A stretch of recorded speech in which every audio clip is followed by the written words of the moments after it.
मुफ्ती Tariq Masood speeches को subscribe करें। अच्छा, एक मैंने हदीस बयान की है कि अनार का एक दाना ऐसा है जो जन्नत का दाना है। मैंने हदीस बयान की थी कि हर अनार में एक दाना ऐसा होता है, हदीस में आता है, जो कहाँ से आया है? जन्नत से आया। तो एक अहले हदीस मौलाना, वो अहले हदीस भी नहीं है, पता नहीं क्या है वो, वल्लाहु आलम। मैंने समझा कि शायद अहले हदीस होंगे, वो कुछ और ही चीज़ें तो आ रही हैं मार्केट में, तो पता ही नहीं चलता ये सऊदी अरब के मुफ्तियों के मुक़ल्लिद हैं या हदीस के फॉलोवर हैं। कुछ खोपड़ी में समझ में नहीं आती बात। खैर, वो जो भी है हमसे अच्छे ही होंगे, मेरा मकसद उनकी बुराई नहीं है। उन्होंने पूरा 20 मिनट का क्लिप बनाया या 15 मिनट का मेरे खिलाफ कि इसने ये हदीस बयान की है, ये सही हदीस नहीं है, ये मौजू हदीस है, इसमें तो सऊदियों के मुफ्तियों का भी यही फतवा है और अल्लाह भला करे उलमा देवबंद का भी यही फतवा है कि ये अनार के अंदर जो एक दाना है वो जन्नत का दाना, ये हदीस मौजू है। मन गढ़ा था पूरा 10-15 मिनट का। तो मैंने सुना वो कल बैठ के, स्टाइल उनका सही ही था, लेकिन 10-15 मिनट एक बात को तूल दिया। मैंने कहा यार इतना करने की क्या ज़रूरत थी? मुझे कहीं से मैसेज भिजवा देते, मुफ्ती साहब ये हदीस ज़ईफ़ है, मैं तहकीक करके रुजू का ऐलान कर देता। ठीक है, ये क्या है भाई, मुझसे गलती हुई है। इस पर इतना लंबा क्लिप बनाने की क्या ज़रूरत थी? तो वाकई मैंने जब तहकीक की तो वो हदीस सही नहीं है, तो मैं रुजू कर रहा हूँ भाई वो हदीस क्या है। मैंने दौरे हदीस में वो हदीस पढ़ी थी, उस वक्त मुझे तहकीक का मौका नहीं मिला था। अब चूंकि वो कोई शरई मसाइल से ताल्लुक़ भी नहीं है ना, उसका शरई मसला जब बयान किया जाता है उसमें तो बहुत तहकीक करके हदीसें देखी जाती हैं। एक अनार से मुतल्लिक एक फ़जीलत की हदीस मुझे याद थी और मैं इसका एहतमाम करता हूँ कोई ज़ईफ़ हदीस फ़ज़ाइल में भी मैं लोगों को ना सुनाऊँ। आपने मेरे बयानात में बहुत कम है कि कोई ऐसी हदीस मैंने सुनाई हो जो ज़ईफ़ है।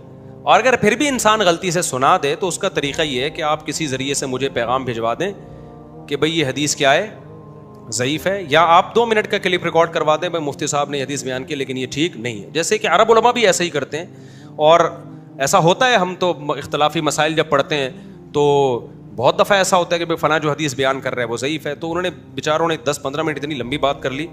मैंने तो देखा ना, मेरा उन्वान था, मेरा नाम था, मैंने कहा देखूं क्या। तो मुझे इतना गुस्सा है भाई, टू द पॉइंट बात तो करें ना, आगे है क्या वो, कि मैंने गलती क्या की।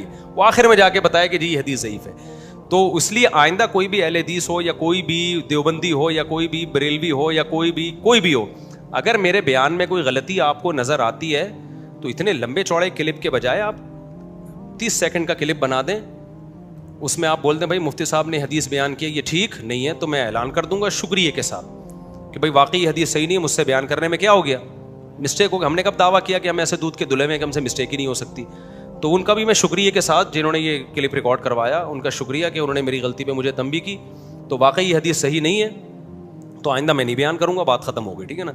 तो बात को तूल नहीं देना चाहिए। मेरा बयान करने का मकसद ये है कि ज़रा सी बात को आप राई का पहाड़ बना दे, ओ इतना लंबा चौड़ा। फिर उन्होंने कहा कि सारे उलमा देवबंद ऐसे ही कर रहे होते हैं। भाई सारे ऐसे नहीं कर रहे होते, जो कर रहे होते हैं उनका बता दो भाई ये सही हदीस नहीं है, ये ज़ईफ़ हदीस है, वगैरह वगैरह। तो इसलिए बात को शॉर्ट करके किया करें, मुख्तसर, ताकि सुनने में भी मज़ा आए।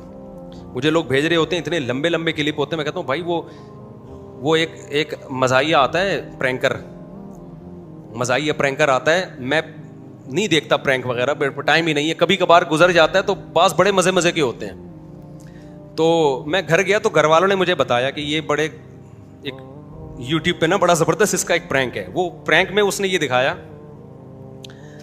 कि ऐलान हो गया मस्जिद में फ़लाँ का इंतकाल हो गया है ना, हालांकि हुआ नहीं था, वो प्रैंक किया उसने। अब लोग आ रहे हैं, लोग पूछ रहे हैं जी वो मरहूम कैसे मरे। अब मैं आज के क्लिप के हिसाब से बता रहा हूँ कि जो क्लिप बाजियाँ करते हैं ना, टू द पॉइंट बात कम होती है, उसमें तूल बहुत दे देते हैं। तो उसने बताया कि जी वो ऐसे हुआ था कि वो मरहूम जो ऐसे मरे कि वो हुआ ये था कि सुबह सुबह निकले, बाइक पे बैठे, अब वो कान लगा के सुन रहे हैं ना, वो बाइक पे बैठे थे तो सामने से एक बहुत बड़ा ट्रक आया। अब मुझे पूरे अल्फाज याद नहीं है, मैं तो अपने अल्फाज में, तो ये क्या उसे ट्रक से टक्कर होगी? कह रहे नहीं, हुआ ये कि वो ट्रक इतनी स्पीड के साथ आया और जू करता हुआ गुजर गया। तो क्या मतलब नहीं मरे वो? नहीं, अभी नहीं मरे, आगे बता रहा हूं। अच्छा, फिर क्या हुआ? जो मरे कैसे? कह रहे हैं फिर वो गुजर गया, वो उससे कुछ नहीं हुआ इनको ना। अब क्या हुआ जी? फिर ये गए, तो ये घर गए, किसी ने लस्सी बना के इनको दी, तो लस्सी में मीठा ज़्यादा था या क्या था, वो पी के ये सो गए। अब उसका ख्याल था शायद शुगर लेवल बढ़ गया, वो मर गए। کہہ رہا ہے لمبا سوئے ہیں تو بارات میں نا کسی کی بارات تھی تو اس میں فائرنگ ہو رہی تھی تو ان کی آنکھ کھل گئی. وہ کہہ رہا ہے مرے کب؟ کہہ رہا بھی صبر کرو صبر کرو. کہہ رہا ہے پھر ہوا یہ کہ بارات میں آپ کو پتا ہے جب فائرنگ ہوتی ہے تو گورنمنٹ نے منع کیا ہے کہ فائرنگ مت کرو, کیونکہ گولی صرف اوپر نہیں جاتی, اس نے نیچے بھی آنا ہوتا ہے. تو اب وہ سمجھا کہ شاید گولی اوپر جا کے اس کی کھوپڑی میں آگے لگی ہوگی مرحوم کے. تو کہہ رہے ہوا یہ کہ وہ جب بارات میں وہ نیند آئی ہوئی تھی لسی پی کے, اٹھے شادی میں تیار ہو کے گئے, فائرنگ ہوئی, گولیاں اوپر بھی جاتی ہیں نیچے بھی آتی ہیں. وہ کہہ رہے ہاں ایسا تو ہوتا ہے, تو گولیاں اوپر بھی آئیں نیچے بھی آئیں, وہ یہ غلط ہے, نہیں ہونا چاہیے ایسے, فائرنگ نہیں ہونی چاہیے, اس سے لوگوں کے مرنے کا خطرہ ہوتا ہے. تو کہہ رہے وہ مر گئے, کہہ رہے نہیں وہ مرے نہیں, کھانا کھا کے واپس آ گئے. سمجھ رہے ہو, اگلے کو اتنا زج کرو نا کہ وہ اٹھا کے اس کو مار دے سامنے والے کو.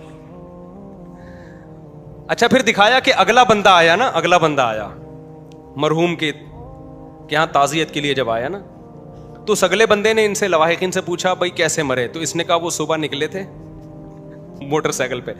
دوسرے نے کہا میں بتا دیتا ہوں, صبح نکلے ٹرک آیا گزر گیا نہیں مرے, اس کے بعد لسی پی اٹھے نہیں مرے, بارات میں گئے نہیں مرے. یہاں تک تو پتا ہے, آگے بتا کیا ہوا, یہاں تک میں نے اس کو بتا دیا.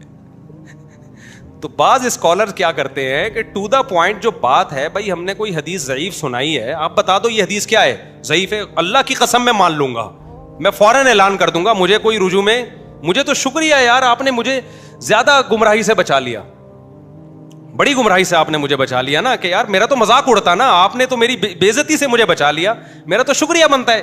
آگے وہ بیان اتنے لوگوں تک جاتا, لوگ کہتے ہیں یار مولوی صاحب اتنی بڑے پھینکو, اتنی من گڑت حدیث سنا رہے ہیں اور اتنے ڈھٹائی کے ساتھ سنا رہے ہیں. میں نے ایک غلط بیان کر دیا تھا کہ نبی صلی اللہ علیہ وسلم نے کلیجی نہیں کھائی, وہ بالکل غلط تھا, حالانکہ نبی سے کلیجی کھانا ثابت ہے. میں نے ہر جگہ سے بیان ہٹوایا, مجھے کسی نے بتایا بھائی آپ نے کیا کہہ دیا, کلیجی کھانا تو ثابت ہے, میں نے ہر جگہ سے بیان ہٹوایا, پھر بھی وہ ملینز میں چلا گیا. اب اس میں کس کی بے عزتی ہو رہی ہے؟ ابھی اتوار کے بیان میں فلا صدق ولا صلی, اب بیان میں انسان ترجمے کو کم فوکس کرتا ہے نا عوام پہ, تو صدقے میں میرا دماغ صدقے کی طرف چلا گیا. میں نے کہا کافر نے نہ صدقہ دیا نہ نماز پڑھی. بعد میں جب میرا بیان یوٹیوب پہ گیا ہے تو میں نے کہا فلا صدقہ کا معنی تو تصدیق کرنا ہوتا ہے, صدقہ تو ہوتا ہی نہیں ہے. کتنی بڑا بلنڈر ہوا مجھ سے, صدقہ یصدق تصدیقاً ہے نا, یہ تو وہ گرامر ہے جو ہم بچوں کو 2 3 6 سال ہم نے پڑھائی ہے. تو میں نے کہا کتنا برا امیج جائے گا یار, فلا صدقہ کا ترجمہ میں کر رہا ہوں, صدقہ نہیں کیا.